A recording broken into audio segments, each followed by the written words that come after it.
Hello guys, welcome back to my channel Earth Mom Dehradun. मैं हूं ज्योति और वेलकम है आप सभी का मेरे चैनल में नए जुड़े हैं तो मेक श्योर चैनल को सब्सक्राइब ज़रूर कीजिए। वीडियो पसंद आई तो लाइक भी करिए। कमेंट सेक्शन में कमेंट करके ज़रूर बताइए कि आप सबको मेरा वीडियो कैसा लगा। सो फाइनली मैंने निक्कू का वीडियो देख लिया है। आई नो कि वीडियो बनाने में लेट हो गया, लेकिन आप सब लोग मेरा शेड्यूल जानते ही हैं, बट मैं वीडियो बनाती ज़रूर हूँ, देर से ही सही, पर टॉपिक पर मैं बात करती हूँ। अगर मैंने बोला है कि मैं वीडियो बनाने आऊँगी तो मैं देखिए आ गई टाइम निकाल के। उम्मीद करती हूँ कि वीडियो आप सबको पसंद आए। कमेंट सेक्शन में अपने ओपिनियन मेरे साथ ज़रूर शेयर करना। आप लोग मेरी पिछली वीडियो में काफ़ी सारे कमेंट कर रहे थे इस सूट के बारे में। सो गाइज़, ये सूट मैंने मिंत्रा से बाय किया है। जैसे कि आप सब जानते ही हैं कि मिंत्रा में इस समय पे चल रही है बहुत ही धमाकेदार सेल। तो एक्चुअली इस सूट का जो ओरिजिनल प्राइस है वो काफ़ी महंगा है, बट इस समय पे क्योंकि सेल चल रही है तो सेल के प्राइस काफ़ी ड्रॉप हुए हैं। तो अगर आपको पसंद आ रहा है ये सूट, जो कि एक्चुअली में बहुत ही अमेजिंग है, दुपट्टे का साइज़ गाइज इतना लंबा दुपट्टा है ना, ये देखिए, और ये है एनिमल प्रिंट में। एक तरीके से आपको ना इसमें थोड़ा सा राजस्थानी टच आएगा। ये देखिए, इसमें यहाँ पे बना हुआ है एलिफेंट, अंगरखा स्टाइल में ये सूट है, लेकिन बहुत अमेजिंग है। ये फुल लेंथ फोटो भी मैं लगा दूंगी। अगर बात करें इसके फैब्रिक की तो बहुत ही सॉफ्ट कॉटन फैब्रिक है, तो आप इसमें इन्वेस्ट कर सकते हैं आंख बंद करके। कमेंट सेक्शन में पिन कर दूंगी सूट का लिंक। तो जितने भी लोग मेरी दूसरी वीडियोज़ में सूट का लिंक मांग रहे थे, तो आपको इस वीडियो के कॉमेंट सेक्शन में सूट का लिंक पिन मिल जाएगा, आप वहाँ से जाके चेकआउट कर लीजिएगा। अब बढ़ते हैं वीडियो में आगे। अब वीडियो में शुरू करने से पहले ना, सबसे पहले मैं एक कमेंट के बारे में यहाँ पे बात करना चाहूँगी। मेरी दूसरे चैनल पे एक कमेंट आया है। आई एम श्योर कि जिन्होंने भी वो कमेंट किया है, मुझे नाम याद नहीं आ रहा उनका, बट अगर वो मेरा ये वाला वीडियो देख रही होंगी तो प्लीज़ मुझे कमेंट्स में बताना कि आपने देख लिया है। तो उन्होंने मेरी अभी थोड़ी देर पहले वाली वीडियो जो मैंने दूसरे चैनल पर डाली है उस पर कमेंट किया है कि आपको निक्कू को सॉरी बोलना चाहिए, क्योंकि आप लोगों ने ऐसे ऐसे उसको बोल दिया था, अब आप लोगों को सॉरी बोलना। मैंने उनको वहाँ पे कमेंट का रिप्लाई किया है कि शायद आपने मेरा आज का इस चैनल का वीडियो देखा ही नहीं है। इसे कहते हैं आधी अधूरी इन्फॉर्मेशन। और दूसरी बात कि सॉरी किस बात के लिए? क्या किसी ने भी, इंक्लूडिंग मैं, क्या किसी ने भी रिएक्शन चैनल की मैं अगर बात कर रही हूँ, राहुल की वीडियो देखने के बाद ये बोला कि नहीं वो निक्कू सुमित ही हैं? कमेंट सेक्शन में कमेंट करने वाली ऑडियंस निक्कू सुमित के ऊपर शक कर रही थी, लेकिन किसी रिएक्शन वीडियो वाले ने निक्कू सुमित के ऊपर पैसों की हेराफेरी के मामले में शक किया था, लेकिन पुष्टि नहीं की थी। और शक करने की वजह पता है क्या थी? ताकि वो अपना पक्ष लेके आए। अगर आप चीज़ों को गहराई से सोचेंगी ना, तो सॉरी को साइड में रख के आप ये सोचेंगी कि अगर ये वीडियोस ना बनती तो निक्कू अपना पक्ष यहाँ पे नहीं ले पाती, और निक्कू अगर अपना पक्ष लेके नहीं आती तो चीज़ें इतनी क्लियरिटी के साथ किसी को पता ही नहीं चलती। आज आप देखिए कि एडिटर वाले मैटर में निक्कू ने जब अपना पक्ष रखा तो सब के सब निक्कू को इस चीज़ में सपोर्ट कर रहे हैं ना। तो फिर अब आप बताइए कि ये सॉरी वाली टर्म कहाँ से आ जाती है? किसी ने भी एलिगेशन नहीं लगाया था, हम भी स्क्रीन के इस पार से ही देख रहे हैं जैसे कि आप देख रहे हैं, लेकिन हमारा काम होता है कि अगर कोई चीज़ हम देख रहे हैं तो उस पर हम सवाल करें। हमने निक्कू सुमित से सवाल किया था, जिसके जवाब में क्रिएटर को आंसर देने में कोई भी प्रॉब्लम नहीं हुई। उस क्रिएटर ने तुरंत कम्युनिटी छाप करके ये बात क्लियर कर दी। उसके बाद आज एक डेडिकेटेड व्लॉग बना के और ट्रांसपेरेंसी का अपना पक्ष रख दिया। तो आप लोग ना चीज़ों को बहुत ईगो पे लेके चले जाते हो, और आप लोगों की ईगो पे ले जाने की वजह से आप जिनको प्यार करते हो ना, आप जाने अनजाने उनको ट्रबल में डाल देते हो। क्या आपका क्रिएटर माफ़ी चाह रहा है? क्या आपके क्रिएटर ने बोला कि हमें माफ़ी दो? क्योंकि वो जानते हैं कि सबने उनसे सवाल किया था, किसी ने उन पे एलिगेशन नहीं लगाया था कि आपने ही किया होगा, सवाल किया था। अब निक्कू सुमित उस लिस्ट से बाहर चले गए तो अभी भी देखिए कितने व्लॉगर्स के ऊपर सवाल उठ रहे हैं, कितने मल्टीपल नाम अभी भी लिस्ट में आ रहे हैं।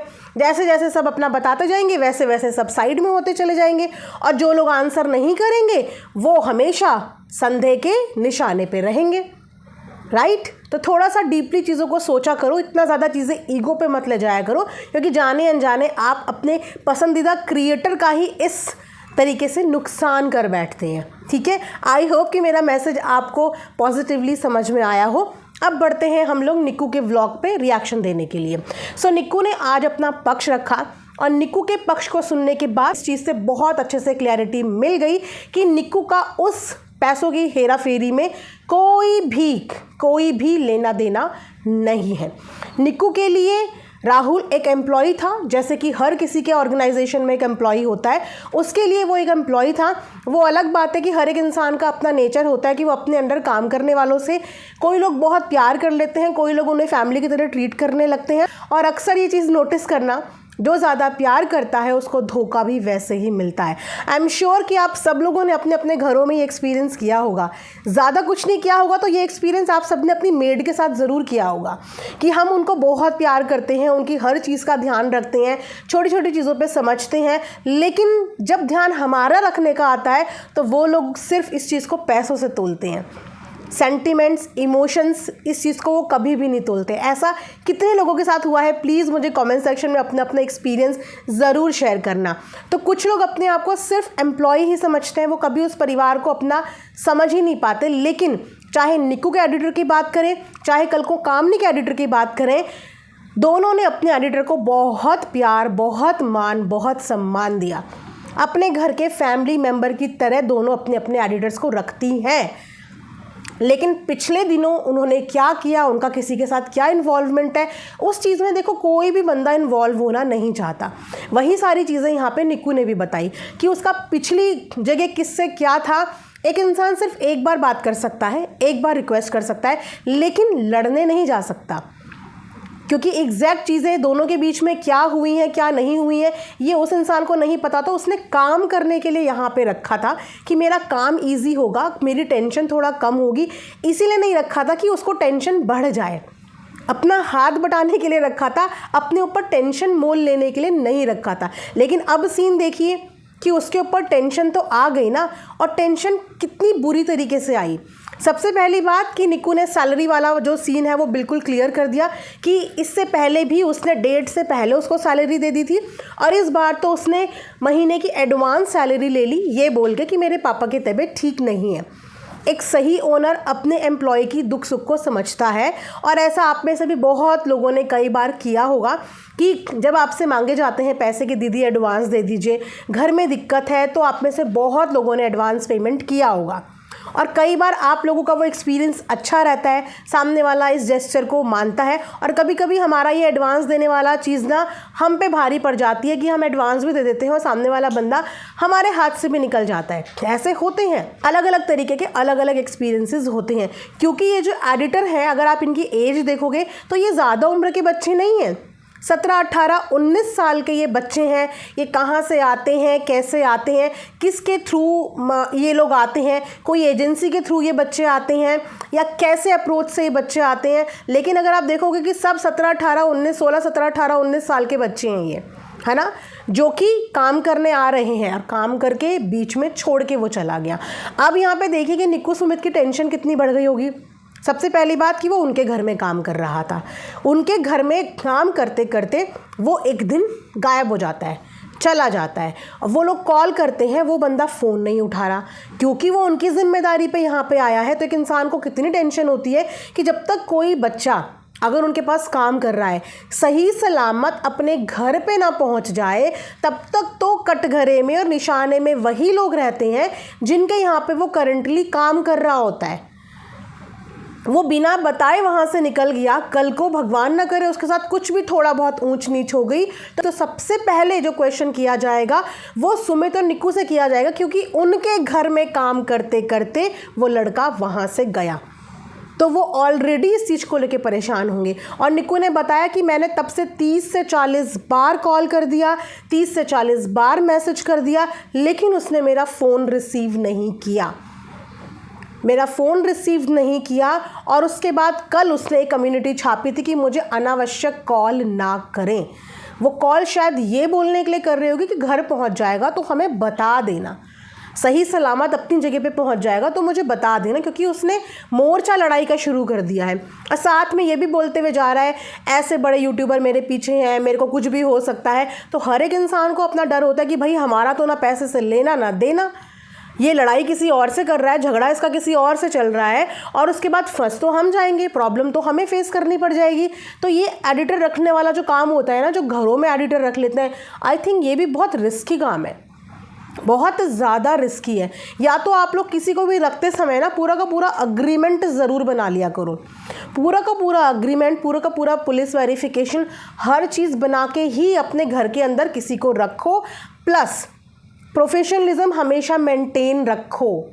इतना भी किसी को अपने घर में इन्वॉल्व मत कर लो कि वो आपके घर की हर चीज़ देखने भी लग जाए, हर चीज़ पता भी लगने लग जाए, और उसके बाद लास्ट में आप लोग ऐसी परेशानी में फंस जाओ। तो ये एक कहते हैं ना, एक लेसन भी हो सकता है, एक लेसन भी है ये उन तमाम लोगों के लिए कि हमेशा एक दायरा, एक डिस्टेंस मेंटेन रखो। काम का मतलब सिर्फ काम तक, उसके अलावा कुछ नहीं। अब यहाँ पे निक्कू सुमित ने किसी चीज़ में कोई कमी नहीं करी।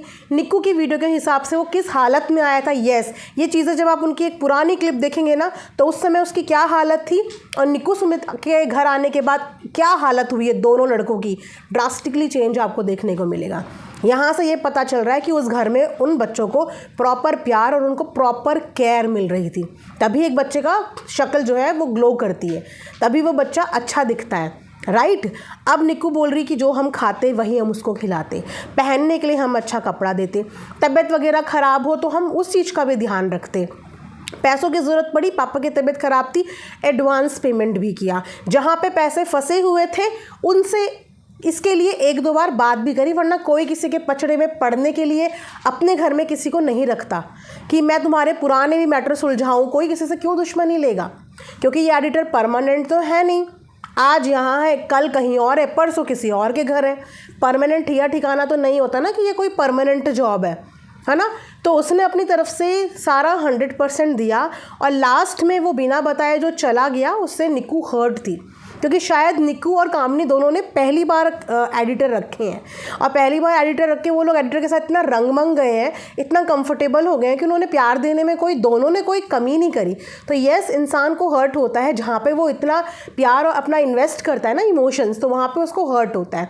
अब सोचो कि राहुल ने कितनी बड़ी गलती करी और किसी का फ़ोन ना उठाता, कम से कम उन लोगों का फ़ोन तो उठा लेता जो लोग अभी तक तुम्हारा साथ दे रहे थे, जिन लोगों ने तुम्हारे पापा की तबीयत के बारे में सोचा, जिन लोगों ने तुम्हें एडवांस पैसे भी दिए, और उसके बाद तुमने जब व्लॉग बनाया तो एक बार भी अपने व्लॉग में ये नहीं बोला कि मैं जिनके घर से काम करके आया हूँ उनका इस चीज़ से कोई लेना देना नहीं है। एक लाइन बोलने में बहुत ज़्यादा फ़र्क नहीं पड़ जाता। इस लड़के ने पूरी की पूरी बात को घुमा दिया ताकि शक की सुई A to Z सबके ऊपर जाए। कम से कम उस इंसान का, उस परिवार का नाम तो हटाना चाहिए था जिस परिवार के पास से काम करके गया है। जेब में 40 रुपये नहीं है और उसके बाद कोई इंसान ट्रैवल कर सकता है इतना? ये फिल्मी बात नहीं चल रही है, ये रियल लाइफ है, रियल लाइफ कि जेब में 40 रुपये नहीं है और इंसान ट्रैवल कर रहा है। तो आप खुद सोचिए कि कुछ ना कुछ तो चीज़ें चल रही हैं जो चीज़ें शायद अभी नहीं दिख रही हैं लेकिन इन फ्यूचर दिख सकती हैं। मैं बोलूँगी कि ये एक लेसन है और इंसान इन लेसन से बहुत सारी चीज़ें सीखता है, समझता है। अभी भी राहुल का आज पूरे दिन में कोई वीडियो नहीं आया, कोई भी कम्युनिटी पोस्ट नहीं आया, निक्कू सुमित का वो फ़ोन नहीं उठा रहा है, वो कहाँ है, कैसा है, किसके पास है, उनको इस चीज़ के बारे में कोई भी खबर नहीं है। जबकि उनको पता होना चाहिए। एक बार वो लड़का अपने घर पहुंच जाए, अपने लोगों के पास चला जाए, तो वहाँ से निक्कू सुमित की जिम्मेदारी ख़त्म हो जाती है कि जैसा हमारे पास आया था वैसा यहाँ से अब आपके पास आ गया, अब आपकी जिम्मेदारी यहाँ पे ख़त्म होती है। लेकिन वो लड़का बिना बताए जो गया है ना, तो निक्कू सुमित के सर पे तब तक टेंशन ही है। उस लड़के को जिसने धोखा दिया वो तो दिया, लेकिन वो लड़का निक्कू सुमित के परिवार को धोखा देके चला गया। ना तो उसने वहाँ पे पैसों की वैल्यू करी कि एक इंसान उसके 60,000 नहीं दे रहा है और यहाँ वाले लोगों ने उसको एडवांस भी दे दिया, ना ही उनके प्यार की वैल्यू करी, वो उसको प्यार से बच्चे की तरह समझा रहे थे, ना ही उस चीज़ की वैल्यू करी। सो ये था पूरा एक पक्ष जो निक्कू अपनी वीडियो में लेके आई और जो निक्कू की वीडियो के बाद हम इस चीज़ को समझ पाए। तो यस, यहाँ से हमें ये पता है कि इस मामले में निक्कू का कोई लेना देना नहीं है। भाई जिसका लेना देना नहीं है, हम ज़बरदस्ती थोड़ी उसको कटघरे में खड़ा कर देंगे। है ना। तो इन फ्यूचर देखते हैं किसका क्या निकल के आता है, जो भी ट्रांसपेरेंसी हमें मिलेगी हम यहाँ पे उस चीज़ के बारे में ज़रूर बात करेंगे, लेकिन सही को सही और गलत को गलत ही बोलने की हर बार कोशिश करेंगे। हम भी इंसान हैं, हमसे भी छोटी मोटी चीज़ें ऊपर नीचे हो सकती हैं, तो आप लोगों को हमें भी थोड़ा सा ना एक्सक्यूज़ आप लोगों को हमें भी कर देना चाहिए। उम्मीद करती हूँ कि ये वीडियो आप सबको पसंद आई होगी। प्लीज़ कमेंट सेक्शन में ज़रूर लिखना। मिलेंगे नेक्स्ट वीडियो में। अपना ढेर सारा ख्याल रखिए। Thanks for watching Earth Mom Dehradun. Bye bye, take care, love you all.